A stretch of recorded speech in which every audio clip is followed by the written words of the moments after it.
제가 미래나노텍 작년에 처음 출연할 때부터 얘기를 드렸고 그때 아마 주가가 한 10,000원 초반대였을 거예요. 지금은 이제 20,000원, 23,000원, 4,000원 사이 왔다 갔다 하는데요. 네.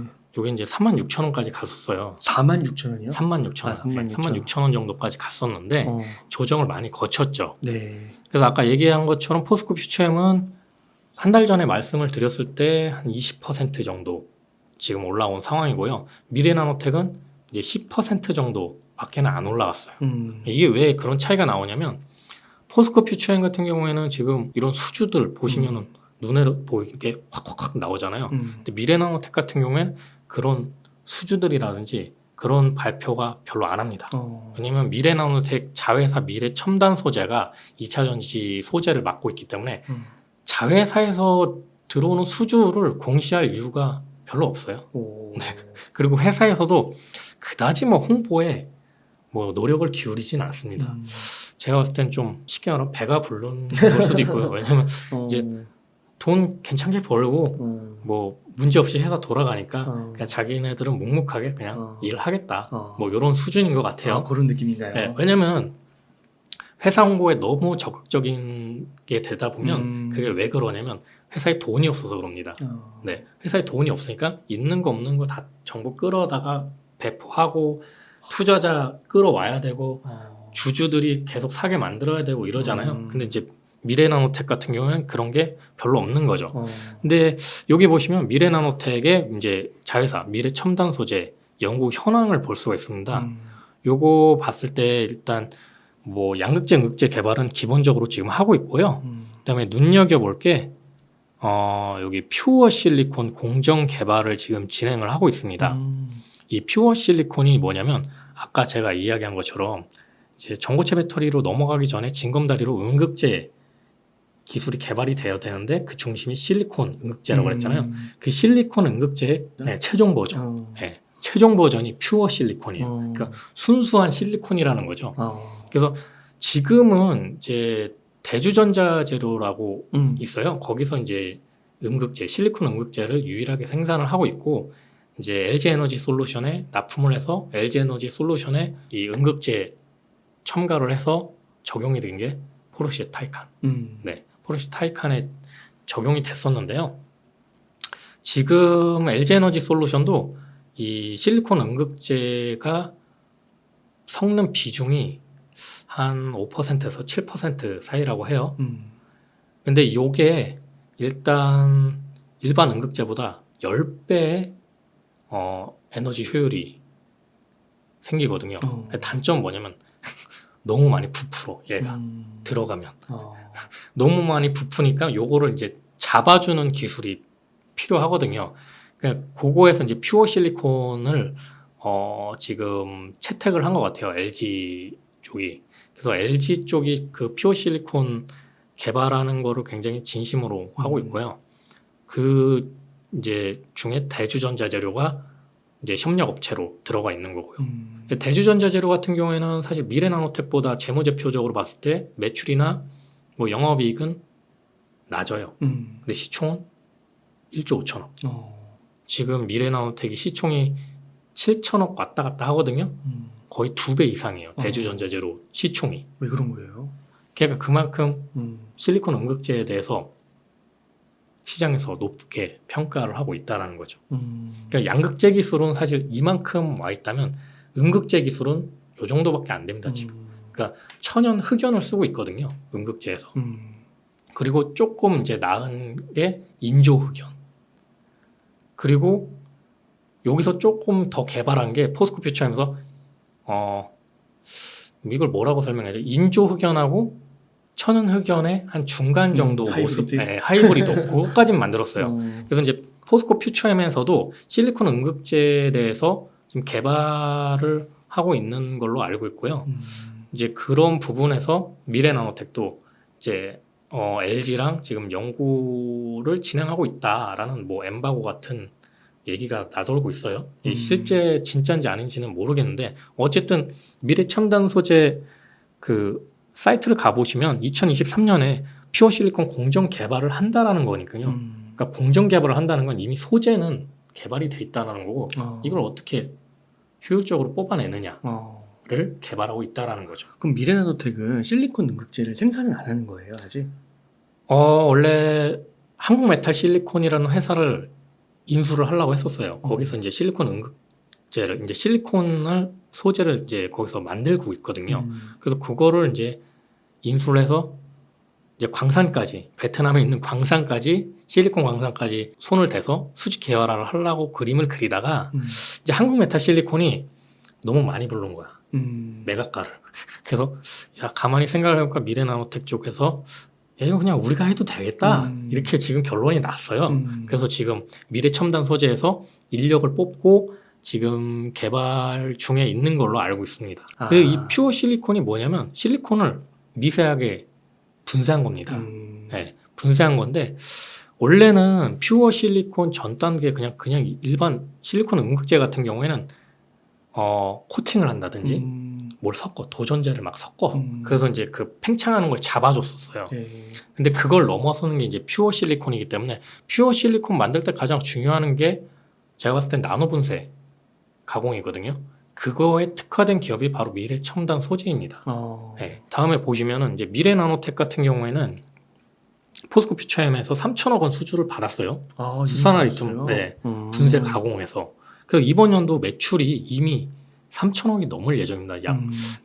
그 예상 매출 3,500억 정도. 그러니까 3천억 정도가 수산화 리튬 분쇄 가공이고요. 그 다음에 한 500억 정도가 첨가제. 그러니까 양극재나 음극재, 첨가제가 들어가거든요. 코팅을 하면서 안정을 찾기 위해서 뭐 지르코늄이나 뭐 이런 걸 넣어요. 그 다음에 2023년 1분기에만 2차전지 소재 매출이 539억 원 찍었다는 거죠. 이게 뭔데 539거예요? 아까 보면은 수산화 리튬 분쇄 가공하고 첨가제. 그것만으로 미래 첨단 소재 매출이 539억 원을 찍은 거예요. 총 매출은 이제 광학 필름도 하잖아요. 1위 세계 3M 이겼잖아요. 3M 이겼죠. 여기 써놨죠. 광학 필름 3M도 씹어 먹었다. 아, 이분이 대표님이세요? 네, 이분이 김필영 대표님. 네, 복스럽게 생기셨죠. 네, 이분이 되게 진념이 강하세요. 삼성 SDI 연구원 출신인데 그래요. 이제 나와가지고 내가 강점 가질 게 뭘까 해서 이제 광학 필름 쪽으로 파고 들었고 원래 세계 1위가 3M이었는데 이제 3M을 넘어서 광학 필름을 세계 1위까지 끌어올렸죠. 이야, 대단하시네. 네, 대단한 분이시고요. 이분이 이제 2차 전지 소재를 예전부터 눈여겨 보셨고요. 에코프로에도 지분을 투자했었어요. 미래나노텍이 예전에. 네, 지금은 없지만 예전에 투자해서 수익 많이 보고 엑시트했죠. 그러니까 그 2차 전지 쪽 전기차 배터리 쪽에 굉장히 진심으로 다가가고 있고요. 그 다음에 2024년 같은 경우에는 이제 캐나다 퀘벡의 얼티엠 캠즈, 포스코 퓨처엠하고 GM하고 설립한 네. 그 회사죠. 그 얼티엄 그거 플랫폼도 있잖아요. 네, 그래서 그 바로 옆에 공장을 증설할 예정이고요. 그게 한 3만 톤 정도 되고요. 국내에서는 한 4만 톤 정도 지금 이번 연도에 증설을 마칠 예정이고요. 만약에 음극재 같은 경우는 아까 얘기한 퓨어 실리콘 음극재를 갈아요. 그럼 이게 퓨어 실리콘이 된단 말이에요. 그러니까 그것도 분쇄 가공이 되는 거죠. 양극재, 음극재 둘 다 분쇄 가공이 되는 거고. 네. 그 중에 지금 포스코 퓨처엠이 성장을 하면 할수록 미래나노텍도 같이 동반 성장할 수밖에 없는 게 이제 중요한 포인트고요. NCM 812 이상 이제 하이니켈 배터리, 울트라 하이니켈이라고 해야 되나요? 그쪽으로 가면 이제 구반반 이런 쪽으로 가면 갈수록 수산화 리튬 나노 분쇄 가공이 굉장히 중요해져요. 네. 그래서 원래는 이제 한 6기기, 6.2 정도 되는 수준에서는 그 이하 수준에서는 LFP 배터리까지 포함해서 갈 필요가 별로 없어요. 그래서 지금 우리나라 이 분쇄 가공하는 업체들이 원래는 중국 업체에서 수산화 리튬을 가져와서 한 10 마이크로미터 정도 분쇄 가공을 해서 이제 양극재 업체에 넘기는 과정을 많이 했었거든요. 대보마그네틱이나 아니면 뭐 금양도 그걸 하려고 했었고, 그다음에 지금 뭐 강원에너지도 이제 무수수산화 리튬으로 해서 분쇄 가공해서 이제 삼성 SDI에 납품을 하려고 한다고 하는데 네. 사실 가장 큰 캐파를 가진 거는 미래나노텍이고요. 어. 대보마그네틱은 미래나노텍보다는 좀 안 되고 있고 지금 적자예요. 거기는 오히려.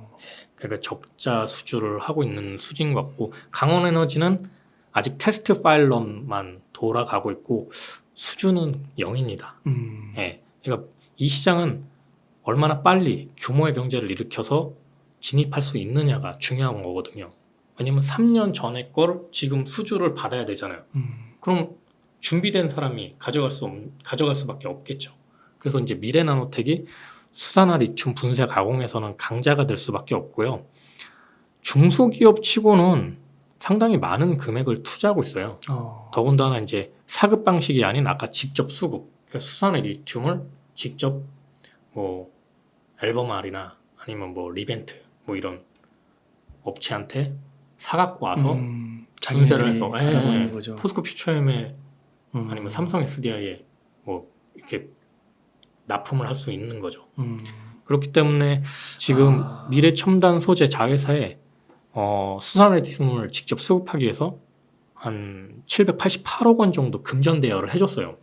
중소기업 치고는 좀 많은 돈이죠. 그러니까 수산화 리튬을 분쇄 가공하는 이유는 뭐냐면 결국엔 첨가제 팔라고 그런 거거든요.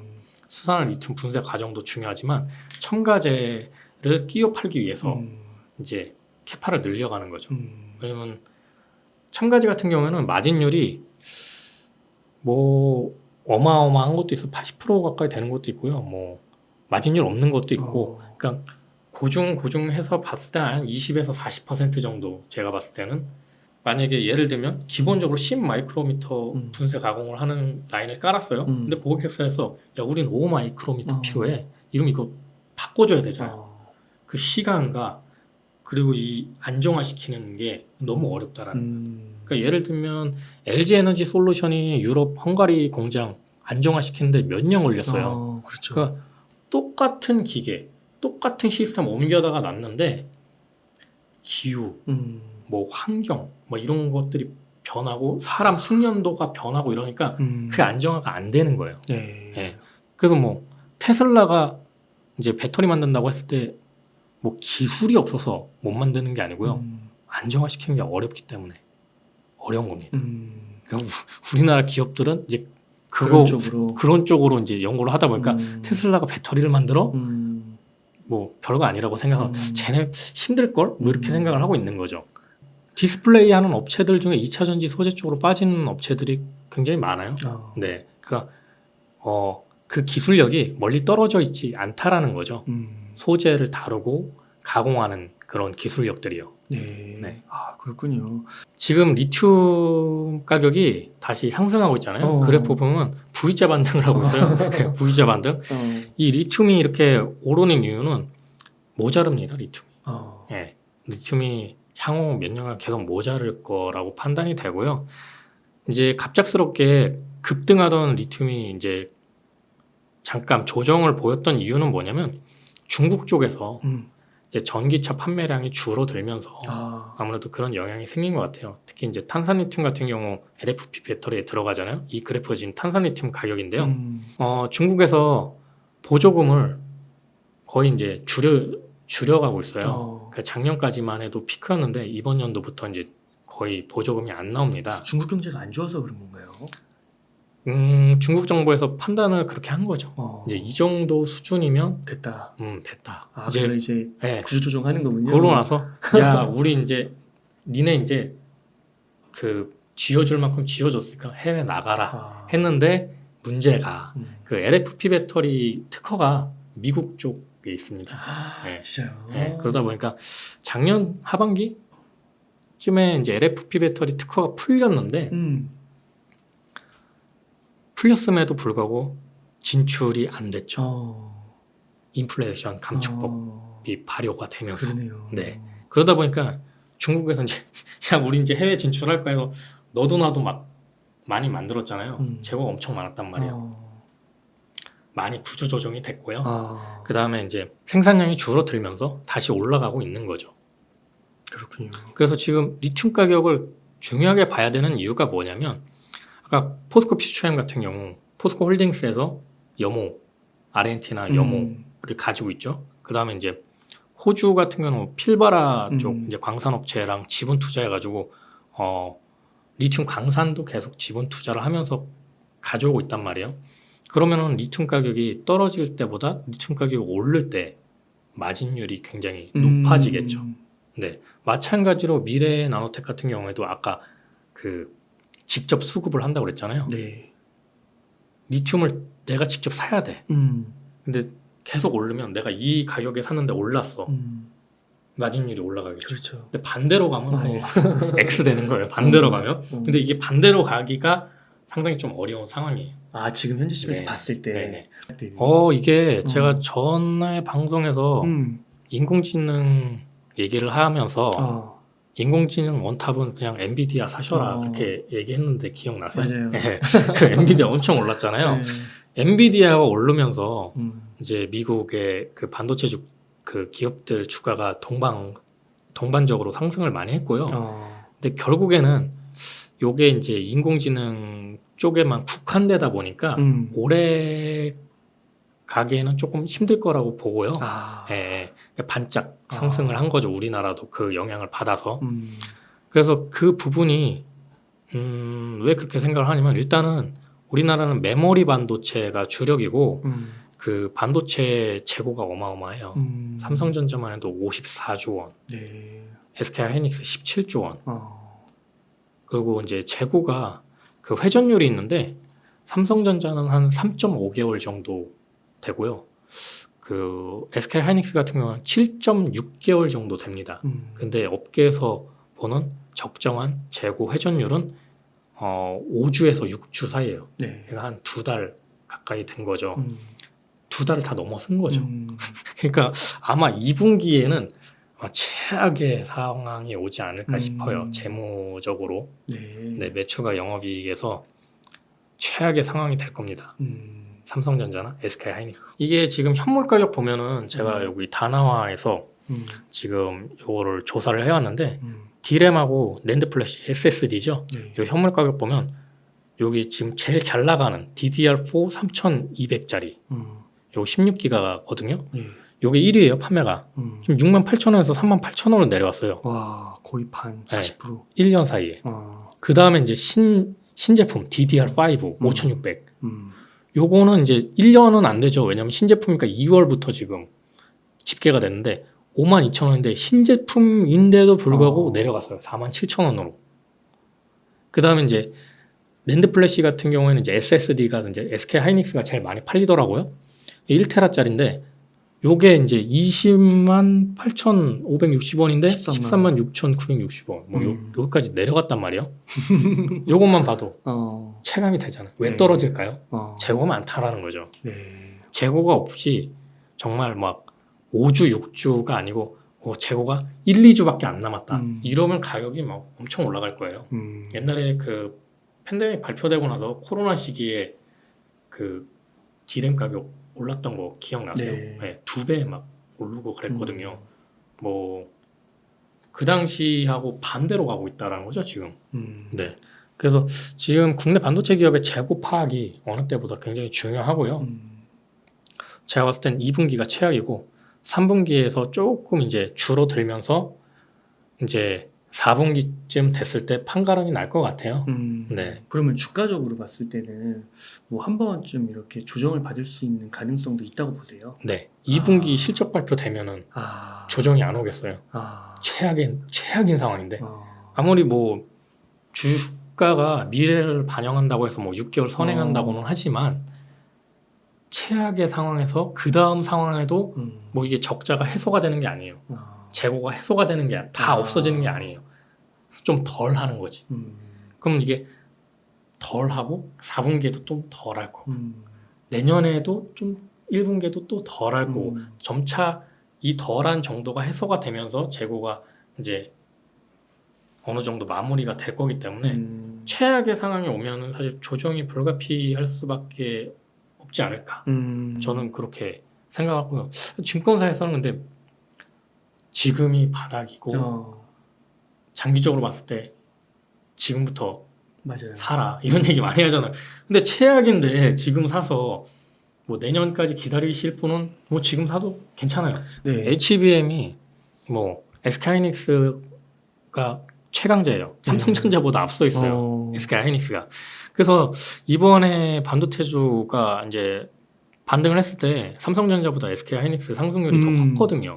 그 이유가 HBM 때문에 그래요. HBM이 뭐 쉽게 얘기하면 이 D램을 적층해서 이제 쌓아서 만든 거거든요. 근데 보시면 아시겠지만 이제 그 엔비디아가 시장에서 부각을 받으면서 보시면 이제 GPU 만드는 회사잖아요. 엔비디아가 그래픽 카드. 이 GPU가 CPU에 비해서 인공지능에 굉장히 최적화돼 있다. 그래서 이제 지금 인공지능 관련된 데이터 센터에서 이 엔비디아 제품을 지금 많이 쓰는데요. 여기 옆에 보시면 HBM 칩이 들어가요. 네. 네, 그 옆에 박혀 있죠. 그러네요. 네. 저렇게 뭐 GPU가 가운데 있고 HBM이 옆에 박혀 있음에도 불구하고 HBM이 제품에서 차지하는 비중이 얼마 안 돼요. 그러니까 돈은 엔비디아가 다 벌어가는 거죠. 네. 그 다음에 저 GPU를 생산하는 데가 어디냐? 네, 저 GPU 칩을 생산하는 업체. TSMC? 네, TSMC죠. 그러니까 아무래도 엔비디아가 먹고 TSMC가 먹고 그 다음에 나머지 떡고물을 SK하이닉스가 먹는다라는 거죠. 근데 저 HBM이 사실 지금 매출에서 차지하는 비중이 많지는 않아요. 그러니까 이게 많아지려면 인공지능이 이제 상용화가 되면서 이제 어마어마하게 이제 사람들이 많이 써야 되는데 요즘 이제 검색 시장에서도 이제 인공지능이 탑재되고 있고요. 그러다 보면 한 내년 정도가 좀 이제 활성화가 될 것 같아서 이제 내년쯤에 HBM이 좀 판매가 많이 이루어지지 않을까 그렇게 생각을 하고 있고요. 삼성전자보다는 SK 하이닉스가 HBM을 먼저 개발을 했고 요게 진짜 진심으로 다가가면서 지금 HBM 시장 한 50% 이상 점유율을 차지할 거라고 지금 전망을 하고 있고요. 기존 D램보다 HBM은 두세 배 정도 더 비쌉니다. 팬데믹일 때는 이제 재택근무도 많아지고 그때 이제 네이버 카카오의 전성기였죠. 네, 전성기였고 그 이후로 이제 팬데믹이 풀리고 코로나가 이제 멀어지면서 네이버 카카오가 지금 사경을 헤매고 있어요. 네. 근데 국민주잖아요. 삼성전자가 1위라면 맞아요. 2, 3위가 이제 네이버 카카오인데 많은 분들이 사셨을 겁니다. 근데 안타깝게도 네이버 카카오가 주가가 많이 오를 여지는 별로 없을 거라고 보고 있습니다. 앞으로도요? 네. 왜냐면 지금 수익률이 수익 자체도 안 좋고요. 광고 시장도 지금 안 좋잖아요. 네. 거기다가 이제 점유율까지 유튜버에 밀리고 있습니다. 네. 그리고 이제 구글이라든지 이제 뭐 예를 들면 MS, 빙 이런 데서 이제 생성형 AI를 탑재해서 이제 검색을 AI로 하는 시대가 지금 오고 있잖아요. 근데 이제 국내에 어떻게 보면 네이버 카카오는 방구석 여포죠. 해외 진출한 게 뭐 그닥 많지 않잖아요. 특히 뭐 카카오는 거의 별로 없고 이제 네이버 같은 경우는 일본이나 동남아 정도 라인 진출한 게 이제 좀 해외 진출한 건데 이게 구글이나 구글만 보더라도 해외 글로벌 회사잖아요. 글로벌. 네. 전 세계를 무대로 막 넘나드는 회사들하고 AI로 경쟁한다는 게 굉장히 어렵죠. 그러게요. 네, 왜냐면 AI의 핵심은 양질의 데이터거든요. 그 데이터를 전 세계에서 취합하느냐, 아니면 방구석 한국에서 취합하느냐. 그렇죠. 네, 이런 문제가 생긴다라는 거죠. 참, 네. 그래서 안타까우지만 그게 현실인 거죠. 엔비디아가 지금 엄청 핫해지면서 인공지능 막 사람들 막 주식시장에서도 인공지능 막 엄청 핫했잖아요. 네이버 카카오한테는 그게 쥐약이 된 거죠 지금. 네. 그래서 물론 네이버 카카오도 인공지능 개발을 하기는 합니다. 근데 이제 따라갈 수가 없다. 글로벌 업체들을 따라가기가 힘들다.